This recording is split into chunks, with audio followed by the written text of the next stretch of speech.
Bonjour à tous mes amis et bienvenue dans cette vidéo de Vivre sainement qui va être un choc pour beaucoup. Aujourd'hui nous allons parler de ces élections aux États-Unis et de la fraude massive que l'on entend un peu partout mais sans rien voir. Je ne parlerai ni de la politique de Trump ni de celle de Biden car c'est pas le sujet du tout. Je parlerai seulement de la fraude électorale organisée sous les yeux de tous les médias du monde mais qui bien sûr ne rentre pas vraiment dans le vif du sujet. Je rappelle qu'un parti qui est obligé de prendre le pouvoir par une fraude massive ne représente pas du tout le peuple. C'est une dictature. Autant vous dire que cette vidéo contient du très lourd. C'est diffusé massivement sur tous les réseaux sociaux si ce n'est pas censuré. C'est pas à la télé que vous verrez ces images, ni sur YouTube. Ça va monter crescendo, mais je peux vous dire que ça va monter très très haut. Je sais que je prends des risques en publiant cette vidéo, mais je m'en fous. Je pourrais au moins me regarder dans la glace en étant fier de m'être battu pour notre liberté, car notre liberté dépend de ces élections. Cette fraude massive pourrait mettre les États-Unis, la première puissance mondiale, en dictature. Car on parle bien de dictature quand des fraudes massives sont organisées pendant une élection. Je poste cette vidéo sur Odyssée, car ici c'est sans censure. Et si parfois j'étais censuré ici, ça veut dire qu'on est vraiment très mal. Je vous remercie aussi de votre aide pour ma cagnotte Tipeee ou ma cagnotte PayPal pour me construire une cabane dans les montagnes du Népal au cas où.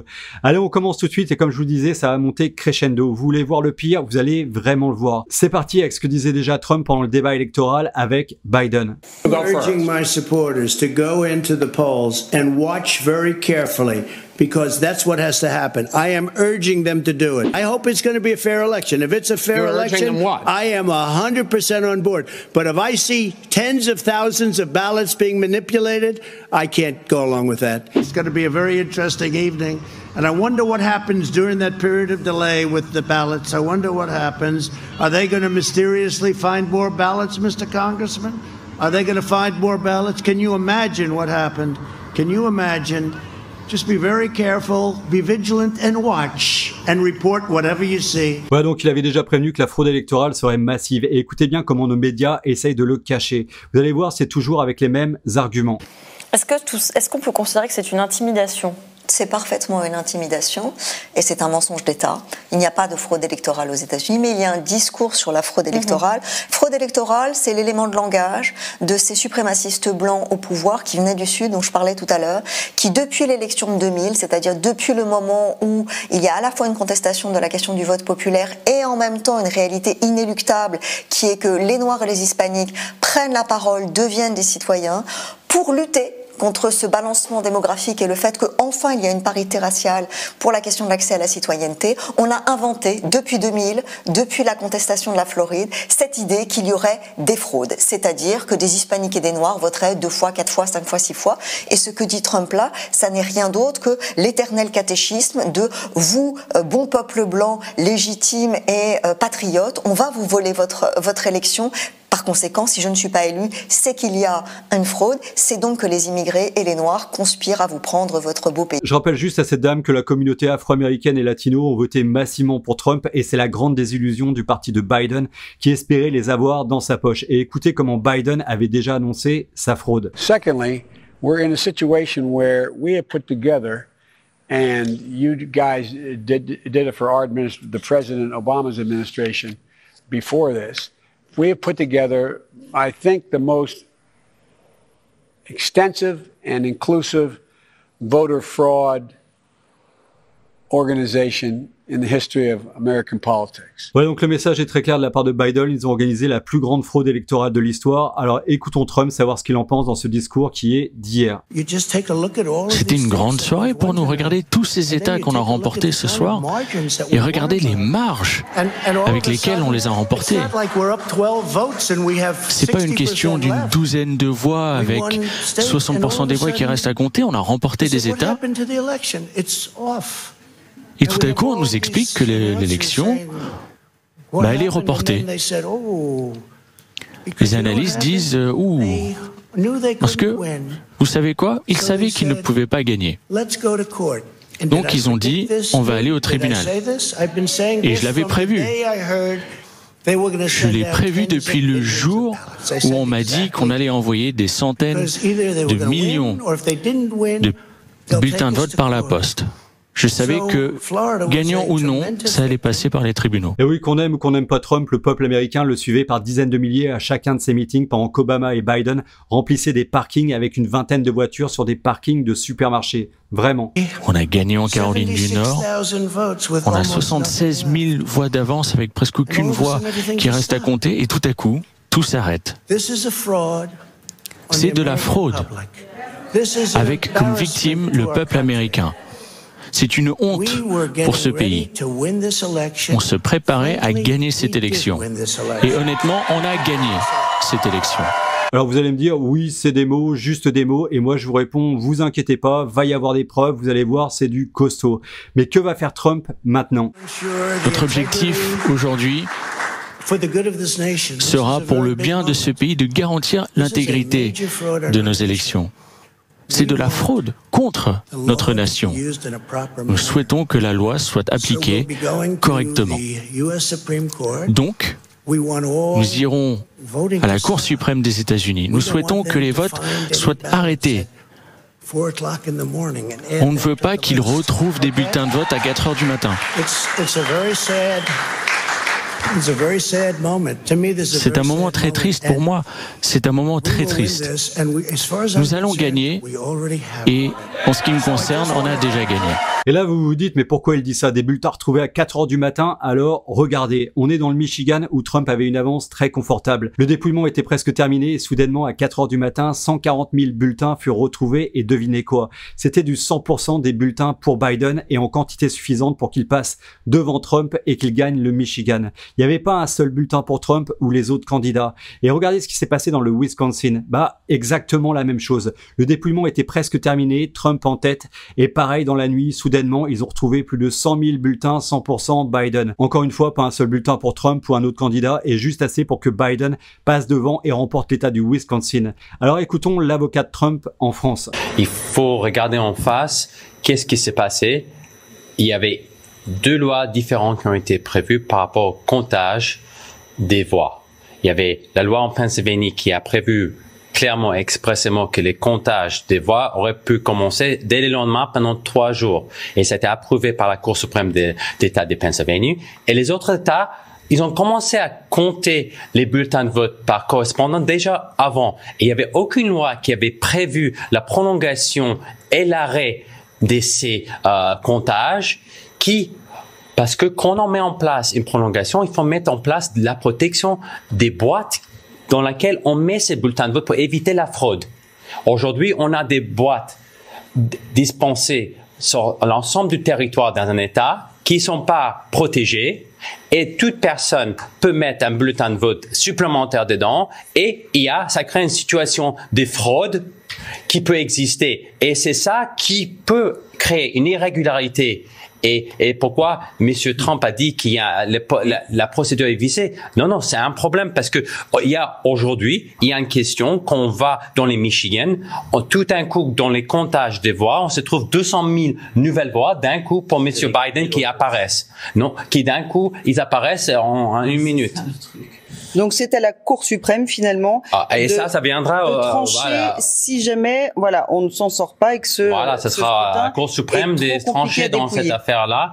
Éventuellement, ils vont saisir les juridictions et on espère que ça va aller assez vite. Et oui, car tous ces bulletins sont arrivés, comme il le dit, en l'espace d'1 minute dans ces 2 États. Mais ce n'est pas les seuls États où la fraude fut organisée. Regardez ici dans la colonne de gauche, c'est le nombre de personnes inscrites sur les listes électorales. Et à droite, c'est le nombre de personnes qui a voté. On peut dire que dans tous ces États, le nombre de votants est supérieur au nombre d'inscrits. Dans le Nevada, nous avons 25% de plus. En Pennsylvanie, 9% de plus. Au Minnesota, 7% de plus. En Caroline du Nord, 8%. Au Wisconsin, 5%. Dans le Michigan, 5%. En Arizona, 5% également. Et en Géorgie, il manque 9% car tout n'est pas encore dépouillé. Et tous ces pourcentages sont par rapport au nombre d'inscrits en admettant que 100% des inscrits se sont déplacés et ont voté. Ce qui est évidemment impossible. Alors écoutons ce qu'en pense ce maire à Philadelphie. Quand ces bulletins envoyés par la poste sont hautement louches, de toute façon, cette forme de voter a toujours été considérée comme la meilleure possibilité de frauder. C'est selon le New York Times quand c'était attribué à Donald Trump, candidat. Nous étions supposés d'être permis par la loi d'observer le dépouillement des bulletins. Maintenant, observer veut dire pour n'importe quelle personne intelligente d'être capable de le regarder. La façon dont c'est interprété par la machine tordue démocrate de Philadelphie est que les observateurs peuvent être à 30 ou 40 mètres de distance. Jamais la possibilité de voir les bulletins par eux-mêmes. Jamais la possibilité de voir si c'était correctement tamponné par la poste, avec la bonne adresse, avec la bonne signature à l'extérieur. Toutes les choses qui mènent souvent à la disqualification des bulletins. C'est très facile de balancer 200 000 bulletins frauduleux parce qu'ils ne sont pas observés. C'était comme ça pendant 20 heures. Pendant que vous tous pensiez qu'il y avait un dépouillement légitime à Philadelphie, c'était totalement illégitime. Et laissez-moi aussi ajouter, et cela n'arrive pas seulement ici, nous avions exactement la même chose dans le Wisconsin, où exactement les mêmes choses arrivent. Où à 3 heures ou 4 heures du matin, mystérieusement, 100 000 bulletins sont apparus. Ouh, maintenant les bulletins arrivent. Nous n'avions aucune idée s'il y avait des bulletins. Nous n'avions aucune idée s'ils étaient signés, s'ils étaient tamponnés, si ce n'était pas la même personne qui l'avait envoyé. Et ils ont tous été comptés. C'est de cette manière qu'ils essaient de gagner. Il y a des situations similaires en Arizona, la même situation au Nevada, et la même situation au Michigan. Alors regardons la situation en Détroit. Nous avons eu 4 788 enregistrements en double sur la liste électorale. 32 519 électeurs inscrits en plus que les électeurs normalement en âge de voter. 2 503 personnes décédées enregistrées sur les listes. Et enfin un voteur né en 1823. Mais vous inquiétez pas, tout va bien. Écoutons Eric Trump. Nous avons déclaré la victoire en Pennsylvanie. Nous sommes premiers avec 400 000 votes en plus, avec 86% de votes comptabilisés. 86%. Nous avons toujours des votes républicains venant du parti de Trump. Et les démocrates savent que le seul moyen pour eux de gagner cette élection est de tricher en Pennsylvanie. Et on l'a vu dès le premier jour, nous l'avons vu dès le premier jour. Ils ne laissent pas nos observateurs du dépouillement regarder le dépouillement, ils ne les laissent pas à l'intérieur. Il y a des vidéos d'eux passant du matériel collatéral dans tous les sites de vote en Philadelphie. Ils sont en train d'essayer de tricher, ils essayent de tricher. Ils ont des posters de 1,50 m sur 1 mètre sur les sites de vote. Partout dans la ville disant voter pour Biden et Harris, ce qui est tout à fait illégal. Ils donnent des flyers. Les superviseurs, certains d'entre eux portent des masques avec écrit Biden, Harris. Sur les sites de vote, ce qui est totalement illégal. Et maintenant, nous avons avec nous Jérémy, qui est un observateur du dépouillement. Il ne le laisse même pas regarder quand il compte les bulletins. Ils le mettent derrière des barrières à 40 mètres de distance où ils ne peuvent pas voir le dépouillement. Mes amis, c'est de la fraude, c'est une fraude totale. Et oui, c'est clairement de la fraude et dans tous les États restants en liste où Trump est encore en tête, ils ont bloqué le dépouillement. Ils ont subitement arrêté de compter. Regardons l'Alaska, 62,9% pour Trump et 33% pour Biden. Et ils ont stoppé le dépouillement sans aucune raison. C'est juste incroyable. On essaye de nous piquer cette élection parce que ils savent que c'est la seule façon pour eux de gagner. Donc, on a nos avocats, on va lancer des poursuites. C'est dommage. C'est vraiment la dernière chose qu'on a envie de faire ou que mon père a envie de faire. Mais là, on fait face à de la corruption caractérisée. C'est inacceptable. Ça n'est pas juste. C'est pas la démocratie. Et regardons à Milwaukee où des bulletins sont apparus comme pas miracle dans les différents sites de vote où ils ont trouvé jusqu'à 2 fois plus de votants que les électeurs enregistrés sur les listes électorales. On nage en plein délire. Écoutons maintenant une avocate de Trump qui était sur le site et n'a rien pu faire pour faire rentrer les observateurs du dépouillement. Ce que nous avons vu, nous avons une vidéo de ça et nous allons vous la remettre. Ils ont installé une barricade de policiers tout autour du périmètre et ils gardent nos observateurs de dépouillement à distance, environ 40 mètres. Au moins 40 mètres, vous pouvez juger par vous-même. Ils ne les laissent plus regarder. Il y a un monsieur nommé Saf Bluestein, qui est un assistant du commissaire de la ville. Il porte un badge de la taille d'une balle de baseball, et autant que je sache, il n'est pas officier de police judiciaire. Donc ça ressemble à de l'intimidation pour moi, avec une barricade de police et un homme portant un énorme badge autour de son cou. Il leur a dit qu'il ne pouvait pas venir plus près, et la raison était qu'il ne pouvait pas interférer avec le processus. Et un autre truc à propos du Covid, et nous savons tous que nous devons rester à 1,50 m du site de vote. Nos observateurs de dépouillement n'ont aucun problème à rester à 1,50 m de distance. Ils n'étaient pas autorisés à faire ça, donc on va vous remettre cette vidéo aujourd'hui, parce que, ils avaient des jumelles, nos observateurs avaient des jumelles, Ils les ont bloqués avec les jumelles, mais après elles ont dit « Ok, vous pouvez utiliser les jumelles ». Donc c'était la seule chose permise pour observer les bulletins. Clairement, quand vous voyez comment la salle est grande, vous ne pouvez pas voir chacun des bulletins. Vous pouvez voir seulement ceux qui sont près de vous. Donc c'est la seule chose permise par eux et nous avons besoin de voir les bulletins. Donc on a besoin de remédier à ça parce que nous avons gagné en Pennsylvanie et nous voulons chaque vote compter d'une manière juste. Alors regardez maintenant comment à un moment dans la nuit ils ont décidé de virer les observateurs dans les centres de dépouillement. Comme vous le voyez, même la police est présente et ne fait rien du tout pour empêcher cet événement qui est clairement de la fraude. Et vous allez voir que après c'est encore pire.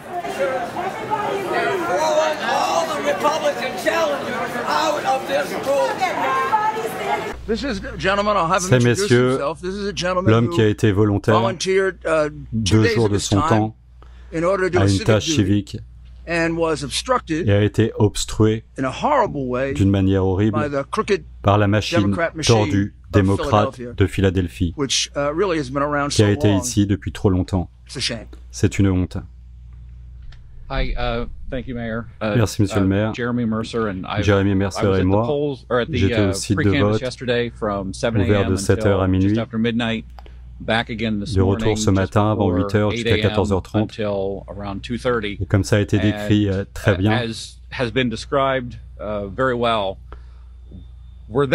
on était là-bas pour normalement observer, mais nous ne pouvons pas voir. Nous étions plus loin que vous qui êtes là. Au moins 30 mètres de distance des bulletins ouverts. On ne pouvait pas les voir. Nous ne savons pas ce qui est en train de leur arriver. Et regardons ce qui s'est passé vraiment. Comme on peut voir, tout le monde est dehors et vous allez voir que c'est encore pire après sur d'autres sites.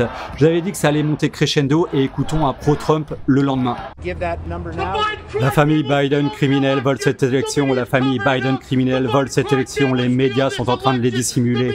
La famille Biden criminelle vole cette élection. Les médias sont en train de les dissimuler. Nous voulons la liberté pour le monde. Tu veux enlever notre liberté, Joe Biden. Les médias couvrent cette élection. Ils sont en train de nous la voler. On peut dire qu'il n'est pas content et on comprend très vite pourquoi. Regardez, ils sont clairement en train de cacher la vue aux observateurs juste à l'heure où les bulletins sont apparus. Si ça, c'est pas de la fraude, alors moi, je suis une vache qui rit.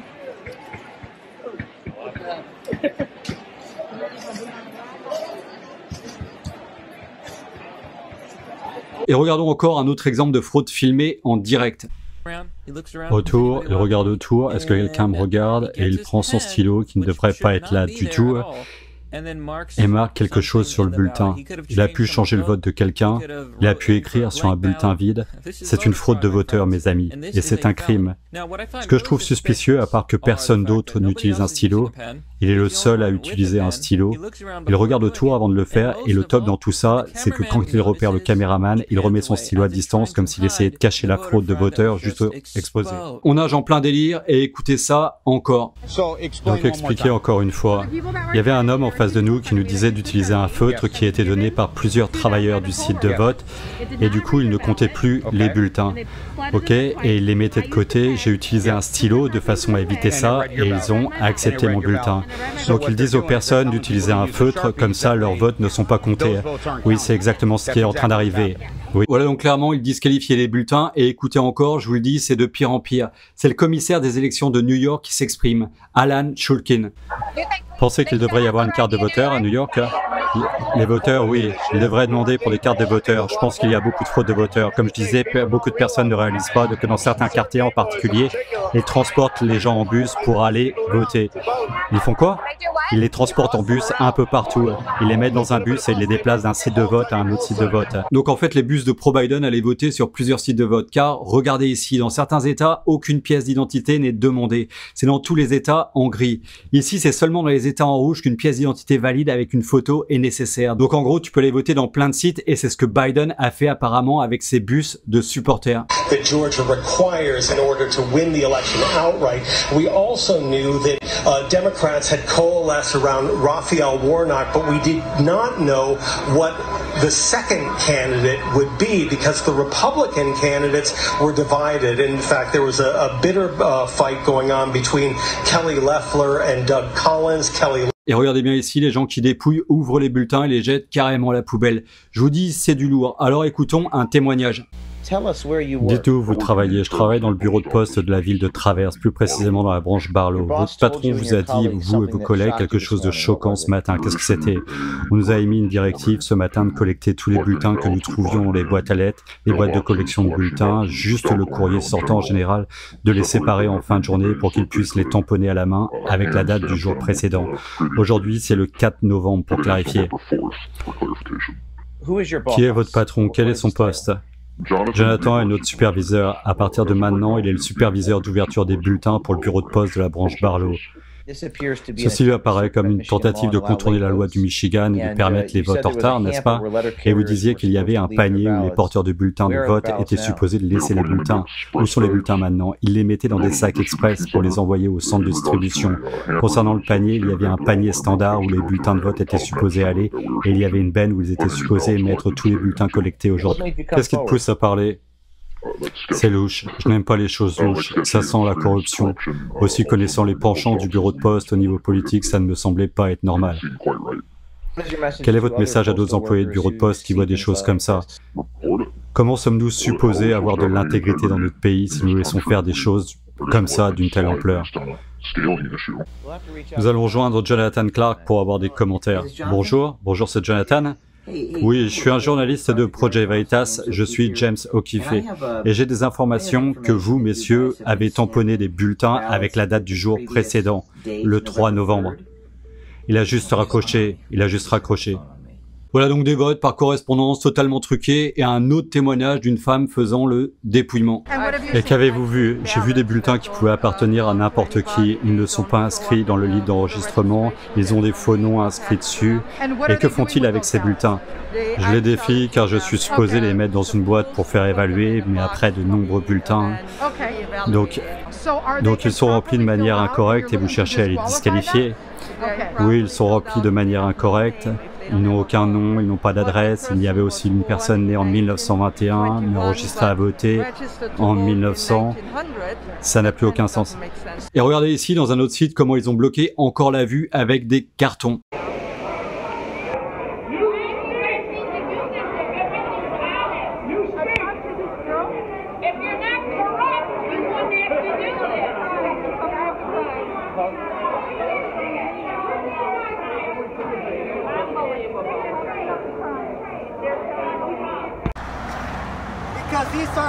Parce que c'est des bulletins par correspondance. Il y en a une tonne là-dedans? Oui. Ok, vous les collectez dans beaucoup d'endroits?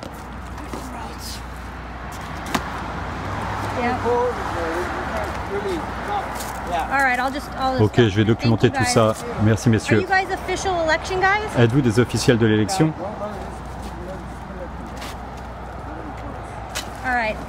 Ok, laissez-moi vous poser une dernière question. Où les emmenez-vous? Le centre d'élection. C'est tout. C'est dans l'immeuble du gouvernement? Celui du comté? Ok. Merci. Il y en a encore beaucoup là-dedans? 1,50 m de distance, s'il vous plaît. Merci, monsieur. Voilà donc des bulletins collectés sans aucune surveillance policière ou d'observateur pour vérifier qu'il n'y a pas de fraude. Ils mettent ça juste dans des sacs.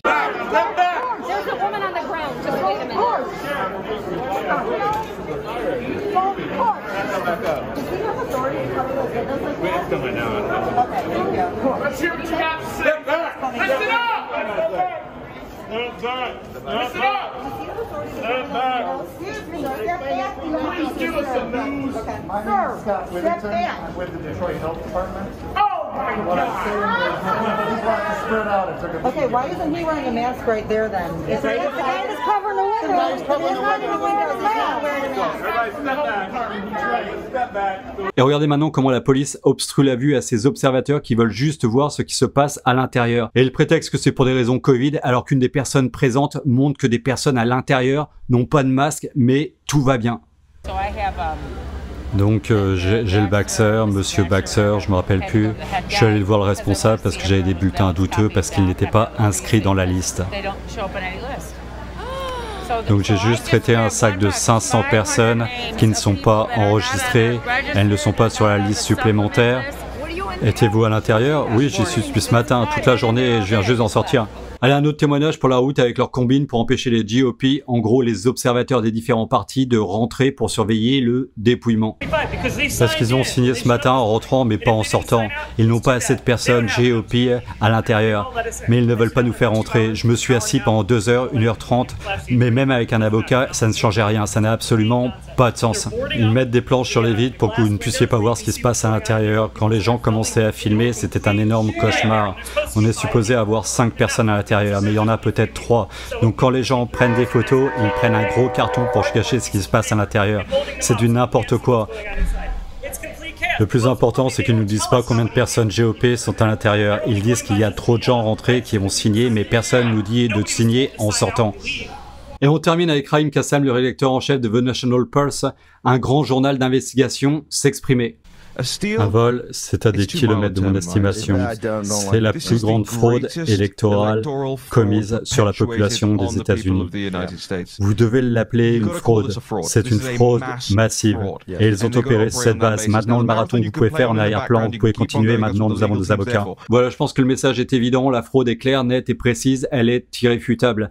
Alors, ne croyez pas tout ce que vont dire les médias et les réseaux sociaux. La fraude est bien réelle. Qu'on soit pour Trump ou pas, un parti qui est obligé de frauder massivement pour se faire élire n'est pas la représentation du peuple, c'est une dictature. Un Macron, t'en penses quoi avec tes potes? Et vous mes amis, qu'en pensez-vous? Voilà, cette vidéo est terminée pour aujourd'hui, j'espère qu'elle vous a plu. Si c'est le cas, cliquez sur j'aime et partagez massivement sur les réseaux sociaux. Abonnez-vous à la chaîne si ce n'est pas encore fait et à très bientôt pour une prochaine vidéo sur Vivre Sainement.